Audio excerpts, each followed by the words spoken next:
Hello guys, welcome back to my channel Blast with Anshika. तो आज हम ब्लास्ट करने वाले हैं क्लास 8 साइंस के जो फर्स्ट चैप्टर हैं क्रॉप प्रोडक्शन एंड मैनेजमेंट, उसके रिवीजन नोट्स। तो let's get started. In order to provide food for a large population, regular production, proper management and distribution of food is necessary। यानी कि अगर हमें जो हमारी इतनी बड़ी दुनिया है उसमें इतने सारे लोग हैं, उनको प्रॉपर तरीके से फूड प्रोवाइड कराना है तो क्रॉप प्रोडक्शन और उसकी प्रॉपर मैनेजमेंट और उसका डिस्ट्रीब्यूशन बहुत ज़रूरी है। Now what is crop? When plants of the same kind are grown and cultivated at one place on a large scale, it is called a crop। यानी कि अगर किसी लार्ज स्केल पर लार्ज फील्ड में हम किसी सेम काइंड के plants को ग्रो करते हैं, कल्टीवेट करते हैं, तो उसे क्रॉप कहा जाता है। Now in India crop can be broadly categorised into two types based on seasons. यानी कि इंडिया में सीजन्स पर बेस्ड जो क्रॉप्स हैं उसको दो टाइप्स में डिवाइड किया गया है, that are rabi crops and kharif crops. तो जो रबी क्रॉप्स होती हैं उनका ग्रोइंग पीरियड होता है विंटर्स, और जो खरीफ क्रॉप्स होती हैं उनका ग्रोइंग पीरियड होता है summers. Next, sowing of seed at appropriate depth and distances gives good yield. यानी कि अगर हम अप्रोप्रिएट डेप्थ और डिस्टेंस पर जो क्रॉप्स हैं, सीड्स हैं, उनको ग्रो करेंगे तो हमें अच्छी यील्ड मिलेगी, क्योंकि उनके बीच में सनलाइट के लिए, न्यूट्रिएंट्स के लिए और वाटर के लिए कंपटीशन नहीं रहेगा। Good variety of seeds are sown after selection of healthy seeds. यानी कि कोई भी फार्मर जब शॉप पे जाता है, जो सीड्स वाली शॉप होती है उस पे जाता है, तो वो हेल्दी सीड्स सेलेक्ट करता है और फिर उसको अपने फील्ड में सो करता है। और आजकल जो सोइंग का मेथड है वो सीड ड्रिल्स है। Sowing is done by seed drills. Seed drills के थ्रू सोइंग की जाती है।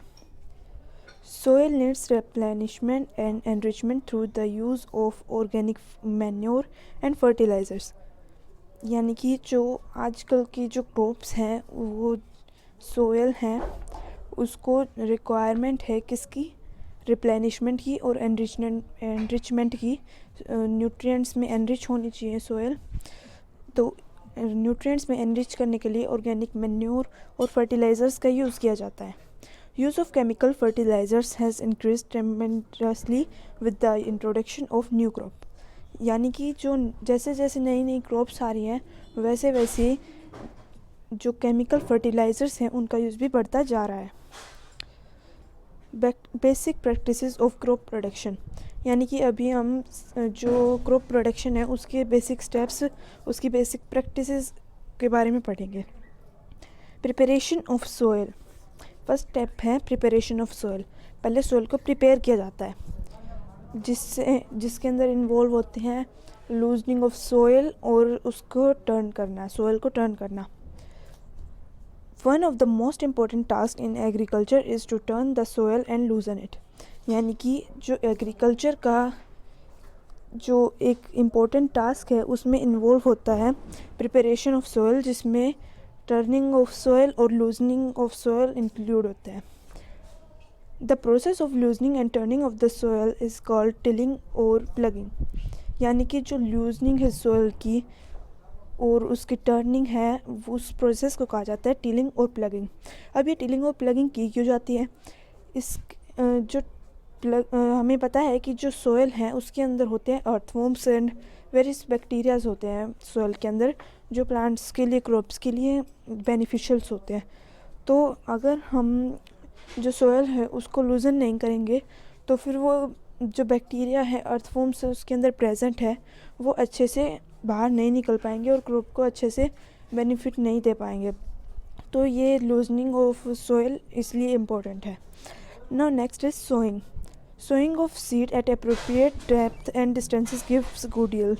जैसे कि हमने ऊपर पढ़ा था कि जो सोइंग है अप्रोप्रिएट डेप्थ और डिस्टेंस पर होनी चाहिए, जिससे कि हमें अच्छी फसल मिल सके। Good variety of seeds is Son after selection of healthy seeds. Healthy seeds select की जाती हैं और उसके बाद उनकी सोइंग की जाती है।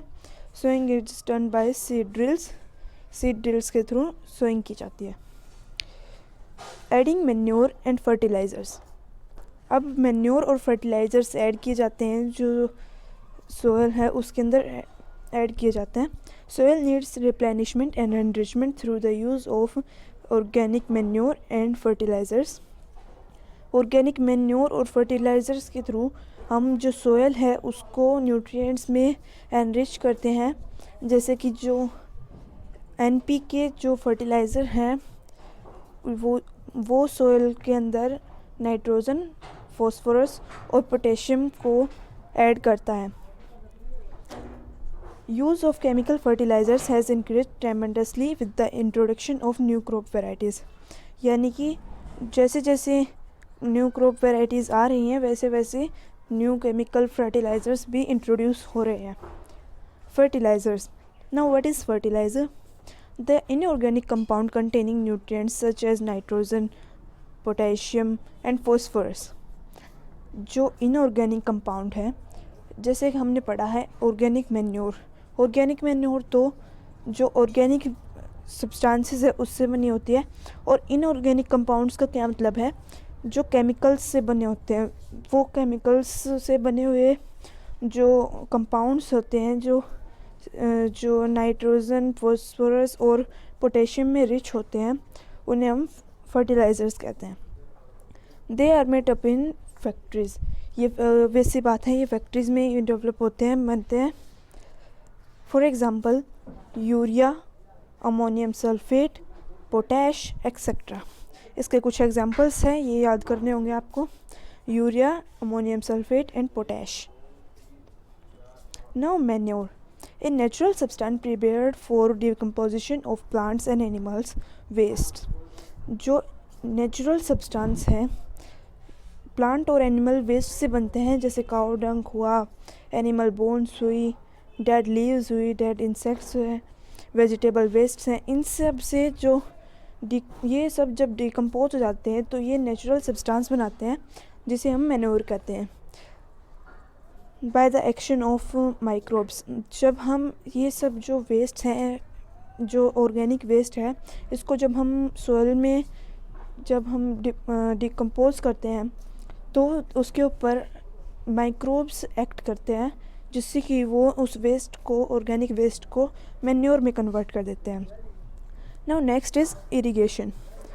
Supply of water to crops at appropriate intervals is called irrigation.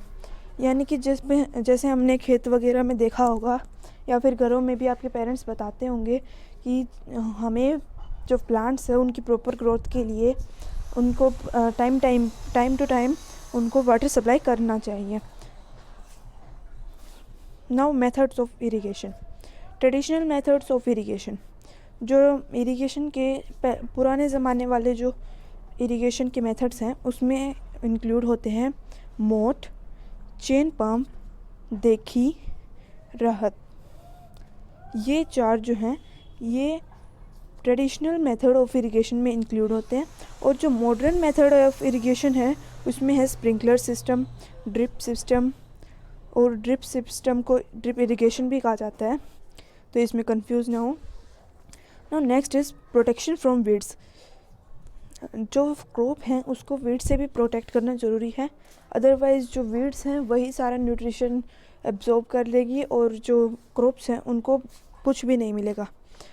Weeding involves removal of unwanted and uncultivated plants called weeds.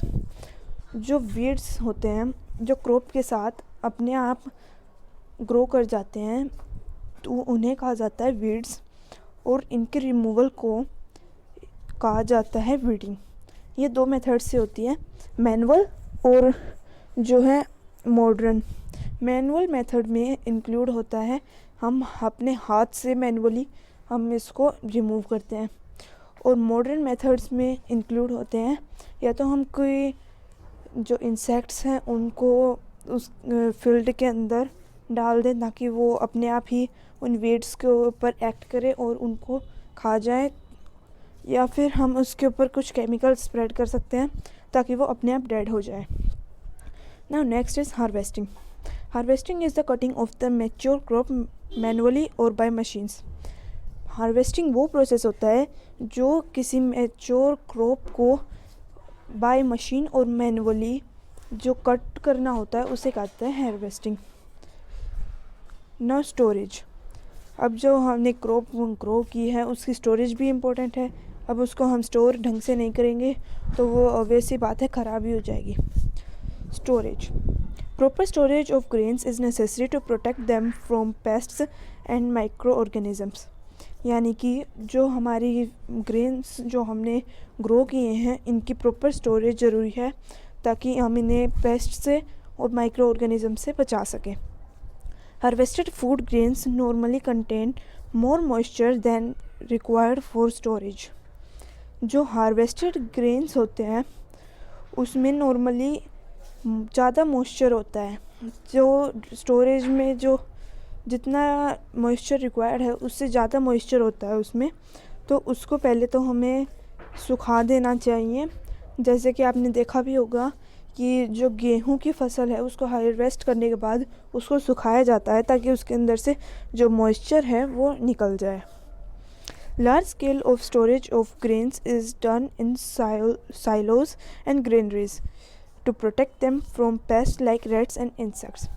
जो लार्ज स्केल पर, बहुत बड़े स्केल पर जो क्रॉप्स ग्रो की जाती हैं, ग्रेन्स ग्रो किए जाते हैं, उनको हम साइलोज़ और ग्रेनरीज में प्रोटेक्ट करते हैं। उनको इंसेक्ट से बचाने के लिए, जैसे कि रेट्स हैं, इंसेक्ट्स हैं, इन सब से बचाने के लिए हम उसको लार्ज साइलोज़ और ग्रेनरीज में प्रोटेक्ट करके रखते हैं। Farmers store grains in jute bags और मेटालिक टिन्स। जो स्मॉल स्केल पर जो क्रॉप्स ग्रो की जाती हैं, जो फार्मर्स ग्रो करते हैं, वो जो फार्मर्स अपने घर के लिए या फिर थोड़े से जो ग्रेन्स ग्रो किए जाते हैं उनको वो फार्मर्स जूट बैग्स में या फिर मेटालिक टिन्स में स्टोर करके रखते हैं। Food is also obtained from animals for which animals are reared. यानी कि फूड एनिमल्स से भी मिलता है जिसके लिए एनिमल्स को पाला जाता है। जैसे हनी भी है, वो हनी प्रोड्यूस करती है, तो कई जगह हनी बी के प्लांट्स होते हैं जिससे कि हनी जब वो हनी बी प्रोड्यूस करती है तो हनी बाद में निकाल दिया जाता है। उसी तरह से अलग अलग डेयरीज़ होती हैं काउज़ बफेलोज़ के लिए, और इसी तरह से सिल्क वॉर्म की और भी कई सारे इंसेक्ट्स और एनिमल्स की जो रियरिंग की जाती है ताकि फूड और भी बेनिफिशियल चीज़ें मिल सकें। और इसको कहा जाता है एनिमल हस्बेंड्री। जब हम किसी एनिमल को या इंसेक्ट को रियर करते हैं, अब उसको पालते हैं अपने बेनिफिट के लिए, तो उसको कहा जाता है एनिमल हस्बेंड्री। तो होप आपको ये इसके रिवीजन नोट्स पसंद आए हों। ये वाली वीडियो अगर आपको पसंद आई है तो इसको एक लाइक दें, और इसी तरह की वीडियोस देखने के लिए मेरे चैनल को सब्सक्राइब करें। Thank you very much. Thank you so much for watching. Bye.